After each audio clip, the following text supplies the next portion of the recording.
Isininausing Myanmar Burma da tholiba irang asigi matang da khara khaminasi khangdana haidana semjabana sade internet google dagi information mate lothok charaga semjabani asoyaran khibik ngakpi gani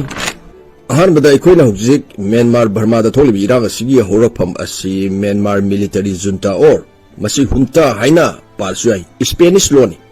military or political group atopadagi mullaga leibak aduda run tauba adubuni Amarom da hairuragadi military dictatorship ni haibi Kanadagi muli Aung San Suu Kyi dagi 19 June 1945 da poki magi party gi maming na National League for Democracy samna hairabada NLD Leibak kaya ni award kaya ama pikre Nobel Peace Prize yauna Apopa mapa Aung San Major General Army kwaidi sa obo pamdi ko masijo army gi matamamduda Aduga British Burma gi former Prime Minister Su oirami Isininausing history kitang yung minasi makogi sisu nga singarang thokpanate 1962 da military coup thokre General Niwigi makada 26 years run tawduna palami sahi kuntaruk run tawduna palami adugi matung 1988 nationwide protest hore Niwin step down tawre 1990 da pre-election tawre Aung San Suu Kyi gi party na zauna mai pai Aung San Suu Kyi da power sinaba si military na yaraktare aduna Maram oirga Aung San Suu Kyi house arrest tawduna thamlami aduga sahi kunithoi amaga 2011 fawba military rule sasan Myanmar da satharami 2015 da amu election tawre Aung San Suu Kyi gi party na amu kare adubu military da power paiduna leirami even parliament da appoint tawbagi right fawba makhoida leirami asumna hanagu military gi sasan makha sathare November 8 2020 da Suu Kyi gi party NLD na Parliament seat samri ga humdra taruk leibada sahumga maudhaga taruk phangduna kare mai pagna sauna asdagi army na election asi proud tawbani minambani haiduna maran siraklaga 2021 da military coup amuk tawre asidagi ni makha sum chatharaktuna militant singa Myanmar army ga khutkan na hujik thonari base Iskun tamli bisa singi military coup haibadi law na yadaba mawangda military na government dagi power munba adubuni. Anyway, wari dalalasi aikogi North East India gi state Arunachal Pradesh, Nagaland, Manipur amasung Mizoram ga Myanmar ga border share to milari saralna kilometer lising amaga satruk ka nimphum doimu 1643. Irang asina maram moiraga Myanmar gi miyosing thangna balaibak ta sesali Thailand, Laos, Bangladesh, North East India masida maruwaina Mizoram state ta sangjapam piri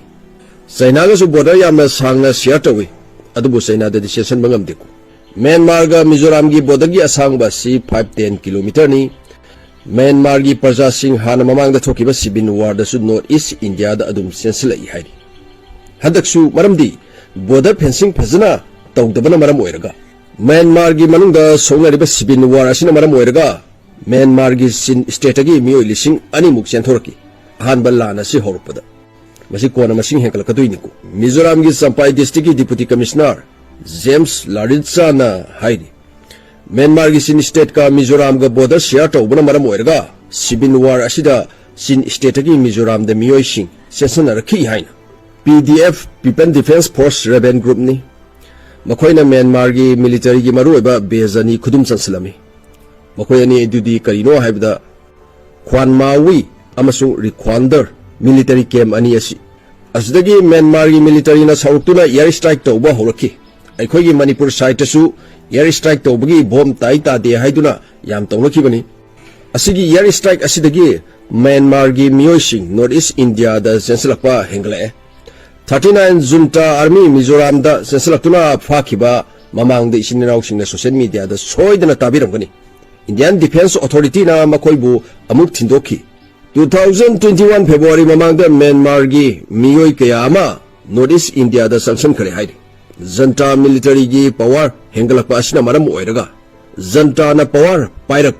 pairakani habisisu hana mangjong na khangabajani asina maram oiraga Mizoram state ta sangja pham lauri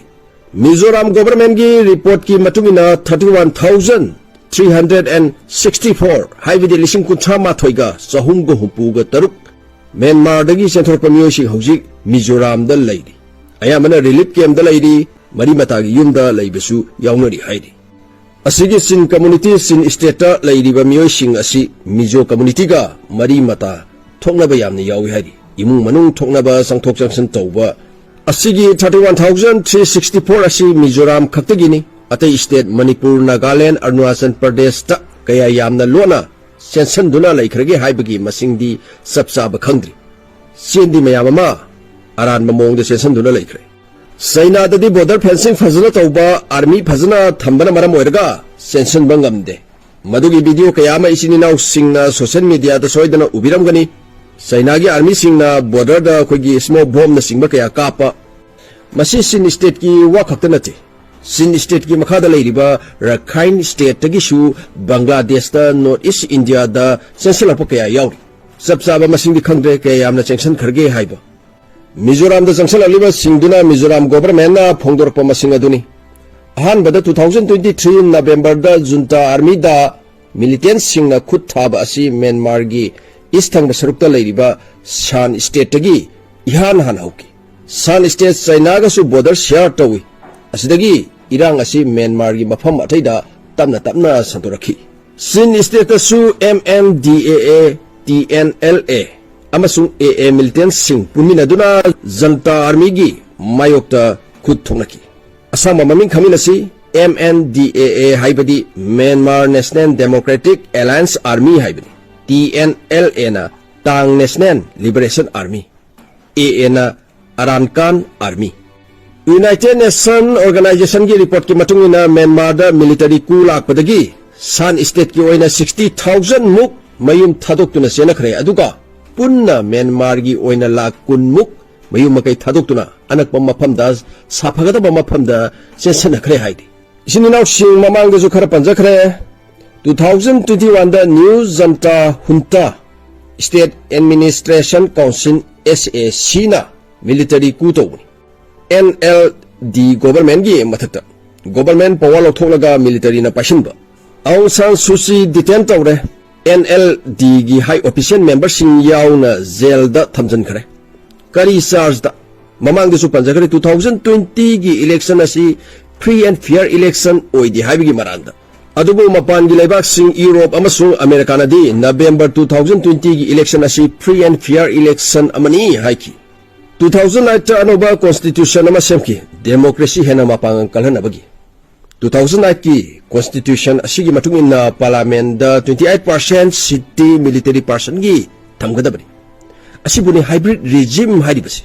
asigi mathakta home affairs border affairs and defense asi military na control tawgadabani asini ataina government haibidi civilian government home and defense military na pairadi power military gi makutta adum leibata bani asumana situation asi 2000 da yamna sathini hengalaki February 2001 military coup tawre prajana protest tawba hore general strike civil disobedience